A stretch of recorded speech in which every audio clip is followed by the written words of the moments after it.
semua, bertemu lagi dengan saya Mita Dian Arianti dalam mata pelajaran PPKN.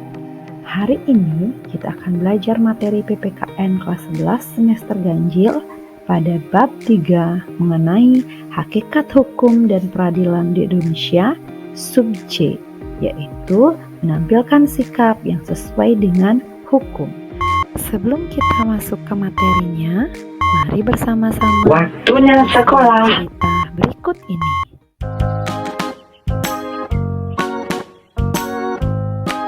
Ma, Ade berangkat dulu ya. Hati-hati di jalan ya. Sudah siap, Dek?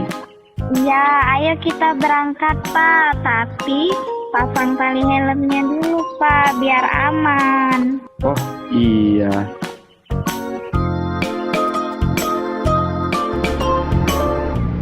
Dadah Mama. Dadah Adek.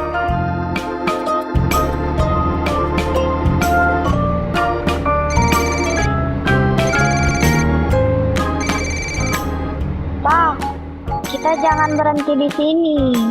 Kita berhenti di sana saja. Ada rambu-rambu dilarang berhentinya, Pak.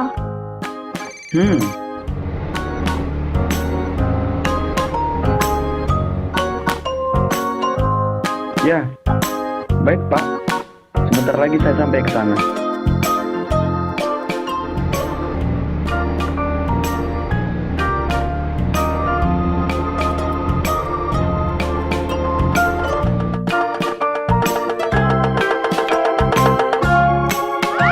Wah, Pak, jangan berhenti garis.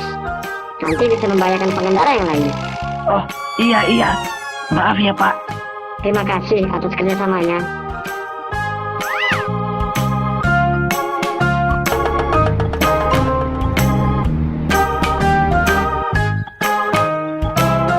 Kalau mau nyebrang di sini saja.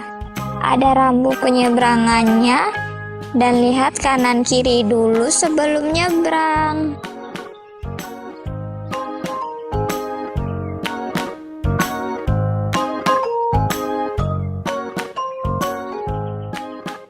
Selamat pagi, Ibu. Selamat pagi.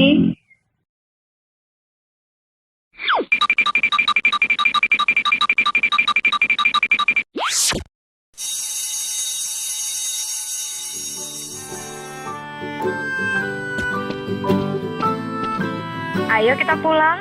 Iya, Ma. Wah, Bu, tasnya jangan disandang. Bisa memicu tindakan kriminal loh. Lebih baik tasnya ditaruh di dalam jok saja. Oh, iya. Terima kasih ya, Bu, atas sarannya. Duluan ya, Bu. Ya, Bu. Ayo deh. Iya, Bu Guru.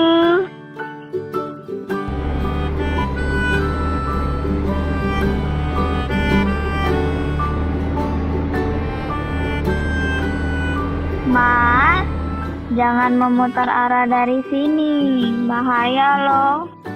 Ada rambu larangan memutarnya, Ma. Kita memutar dari sana aja ya, Ma. Oh, iya juga ya, deh.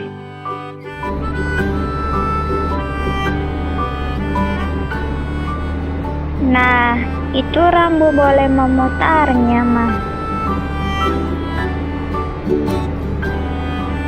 Yeay, akhirnya sampai juga di rumah dengan selamat. Jika kita taat lalu lintas, kita selamat sampai tujuan.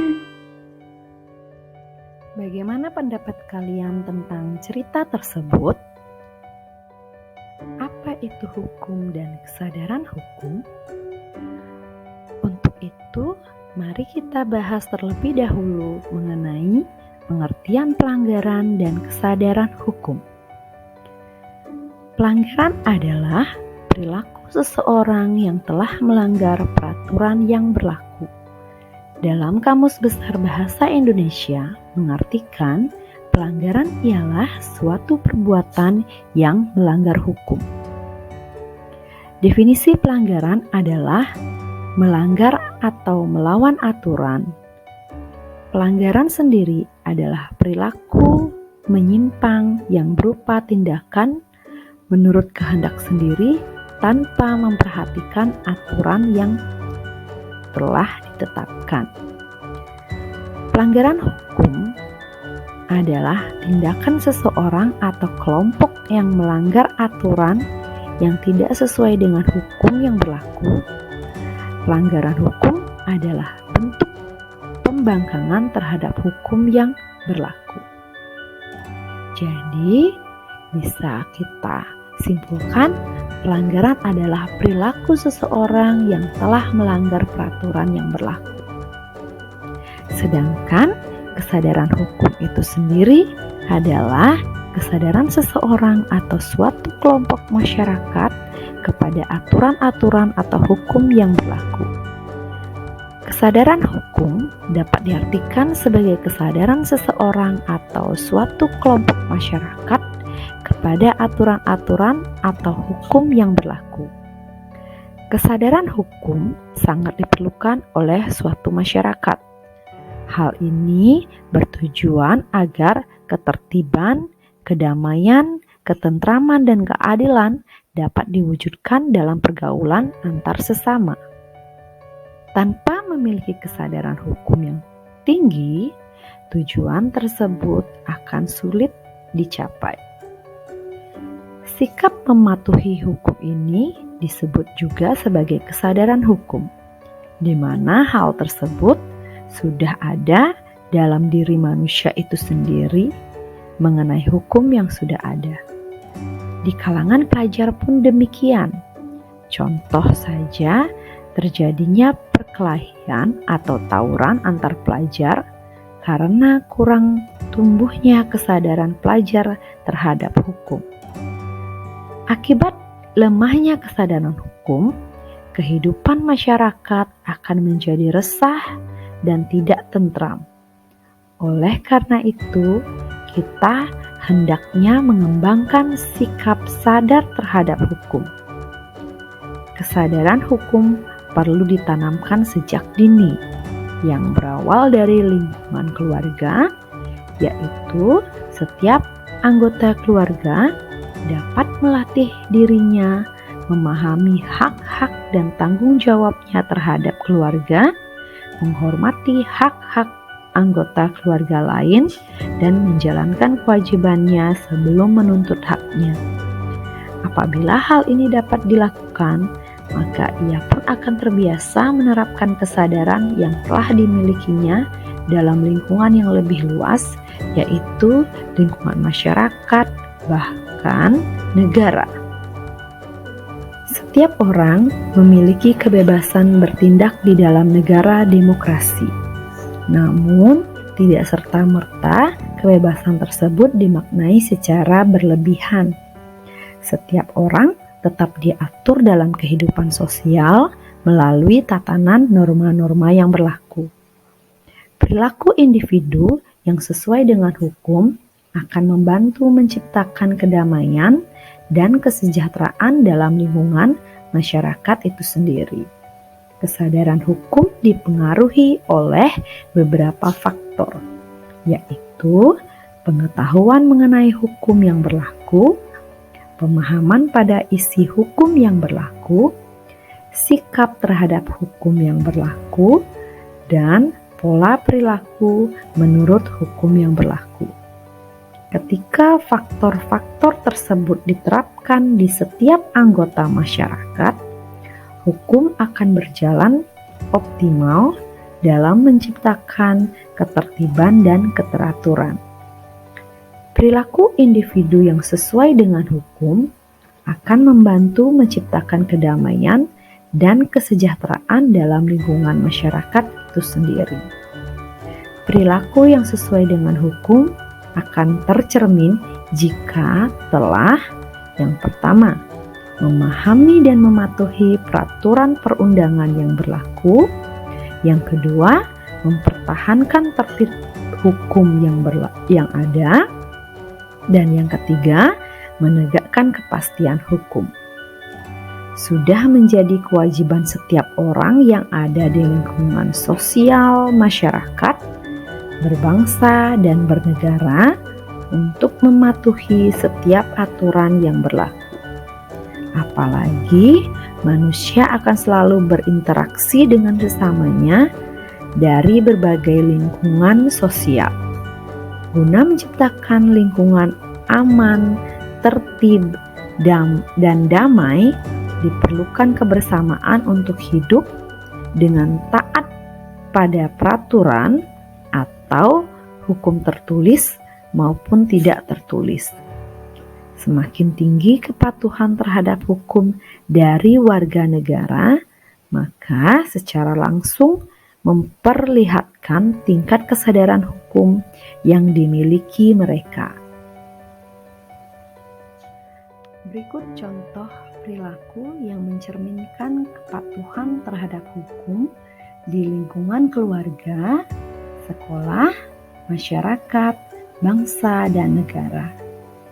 Yang pertama, di lingkungan keluarga, yaitu mematuhi perintah orang tua, menghormati anggota keluarga lain, dan melaksanakan aturan yang dibuat dan disepakati oleh keluarga. Selanjutnya, di lingkungan sekolah. Yang pertama, memakai pakaian seragam yang telah ditentukan dengan rapi.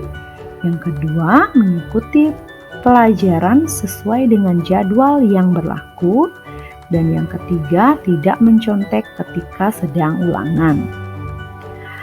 Selanjutnya di lingkungan masyarakat, yaitu contohnya yang pertama, laksanakan setiap norma yang berlaku di masyarakat.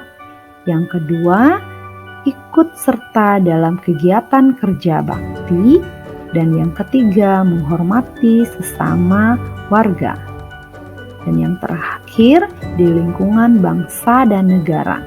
Contohnya yaitu yang pertama, membayar pajak negara sesuai ketentuan. Yang kedua, tidak melakukan tindakan diskriminasi dan rasisme terhadap sesama warga negara. Selain itu, kita juga harus mengetahui perilaku yang bertentangan dengan hukum. Hadirnya hukum di dalam masyarakat bertujuan untuk mengatur kehidupan masyarakat agar menjadi damai dan tertib. Nah, kita sebagai masyarakat harus mematuhi hukum yang berlaku untuk mencegah timbulnya ketidaktertiban dan ketidakteraturan dalam masyarakat. Fenomena perilaku yang bertentangan dengan hukum kerap kita temukan dalam kehidupan sehari-hari, entah oleh seseorang di sekitar kita ataupun oleh aparat penegak hukum itu sendiri. Timbulnya perilaku yang bertentangan dengan hukum ini terjadi karena rendahnya kesadaran hukum yang dimiliki masyarakat, sehingga masyarakat melakukan pelanggaran terhadap hukum yang sudah ditetapkan. Bangsa Indonesia yang taat salah satunya diwujudkan dengan perilaku patuh terhadap hukum yang berlaku. Namun, pada kondisi tertentu, perilaku menyimpang terhadap hukum dapat timbul karena berbagai hal. Ketidakpatuhan terhadap hukum dapat disebabkan oleh dua hal, yaitu yang pertama, pelanggaran hukum oleh si pelanggar sudah dianggap sebagai kebiasaan, bahkan kebutuhan. Dalam hal ini, karena sudah terbiasa, seseorang tidak lagi segan untuk melakukan tindakan pelanggaran hukum. Orang yang selalu taat pada hukum akan terbiasa dengan ketetapan atau ketentuan hukum. Begitu juga dengan orang yang selalu melanggar hukum, tindakan pelanggaran hukum dapat menjadi sebuah kebiasaan buruk. Dan yang kedua, hukum yang berlaku sudah tidak sesuai lagi dengan tuntutan kehidupan. Saat ini kita sering melihat berbagai pelanggaran hukum banyak terjadi di negara kita. Berikut contoh perilaku yang bertentangan dengan hukum di lingkungan keluarga, sekolah, masyarakat, bangsa, dan negara.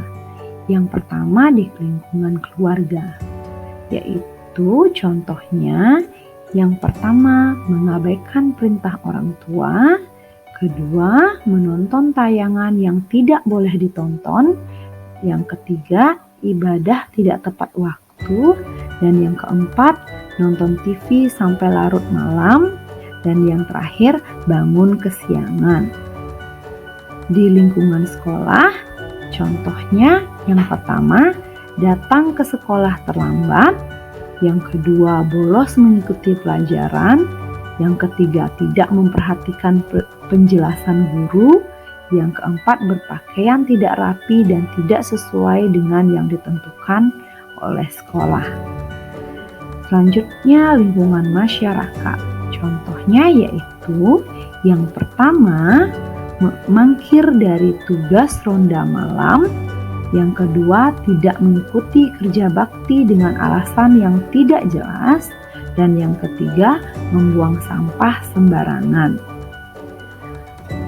Terakhir di lingkungan bangsa dan negara, contohnya yaitu yang pertama merusak fasilitas negara dengan sengaja, yang kedua tidak berpartisipasi pada kegiatan pemilihan umum, dan yang ketiga tidak memiliki KTP. Di Indonesia ada beberapa tatanan norma yang harus dipatuhi oleh seluruh masyarakat, mulai dari norma agama, norma hukum, norma kesusilaan, dan norma kesopanan atau adat. Macam-macam norma tersebut harus dipahami, baik pengertian, contoh, hingga sanksi jika melanggarnya. Sanksi ini akan muncul sebagai akibat dari pelanggaran terhadap aturan. Sanksi atas perilaku menyimpang dari aturan beragam jenisnya. Di antaranya sanksi hukum, sanksi sosial, maupun sanksi psikologis. Selain itu, sanksi juga dapat timbul berdasarkan pelanggaran atas norma yang berlaku. Misalnya, yang pertama, pelanggaran terhadap norma agama. Maka, sanksi yang didapat bersifat tidak langsung karena akan diperoleh setelah pelaku meninggal dunia. Yang kedua, pelanggaran terhadap norma kesusilaan akan menimbulkan sanksi yang hanya dirasakan oleh diri sendiri, misalnya merasa menyesal, malu, dan sebagainya. Yang ketiga, pelanggaran terhadap norma kesopanan. Sanksi yang didapat umumnya diberikan oleh masyarakat dalam bentuk cemoohan, celaan, maupun pengucilan dalam kehidupan masyarakat. Dan yang keempat, pelanggaran terhadap norma hukum biasanya menimbulkan sanksi bersifat tegas dan nyata sekaligus mengikat dan memaksa bagi siapapun yang melanggarnya. Selanjutnya, kita akan lebih mendalami mengenai sanksi norma hukum. Menjadi manusia tentu harus mentaati norma hukum yang berlaku. Hukum merupakan sebuah perintah atau larangan untuk melakukan sesuatu. Ditetapkannya hukum dan norma hukum adalah untuk melindungi masyarakat dari berbagai ancaman dan kejahatan, atau bisa digunakan sebagai pedoman hidup dan tatanan hidup. Hukum diciptakan untuk mengatur serta membatasi berbagai macam aktivitas masyarakat agar terbentuk suatu tatanan hidup yang aman, tertib, dan berkeadilan. Maka penting mentaati norma hukum yang berlaku agar menjadi masyarakat yang memiliki tatanan hidup yang baik.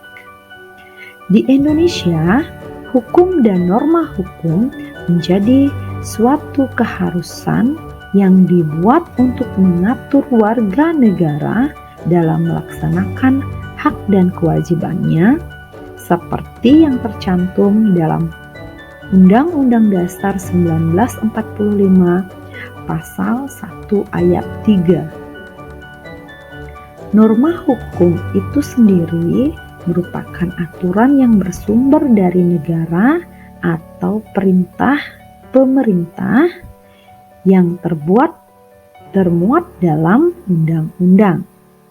Dengan kata lain, norma hukum adalah peraturan tentang tingkah laku manusia yang dibuat oleh badan-badan resmi negara. Dapat diambil kesimpulan bila norma hukum yang berlaku dan hukum dibuat untuk membatasi ruang gerak manusia, bukan untuk membatasi gerakan dalam arti negatif, namun hukum dibuat agar manusia tidak berbuat sesuai kehendak dirinya sendiri dan harus sesuai pedoman dan tatanan yang berlaku agar aman, tentram, serta berkeadilan. Norma hukum secara tegas mengatur dan dapat melarang bahkan memaksa orang untuk dapat berperilaku sesuatu dengan keinginan dari pembuat aturan tersebut. Oleh karena itu, ketika ada pelanggaran terhadap norma hukum, maka akan dijatuhi denda bahkan hukuman fisik.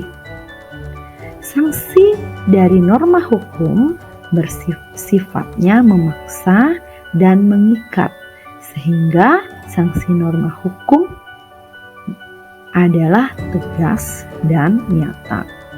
Hal tersebut mengandung pengertian sebagai berikut. Yang pertama, tegas berarti adanya aturan yang telah dibuat secara material telah diatur. Misalnya, dalam hukum pidana mengenai sanksi diatur dalam pasal 10 KUHP. Dalam pasal tersebut ditegaskan bahwa sanksi pidana berbentuk hukum yang mencangkup 1.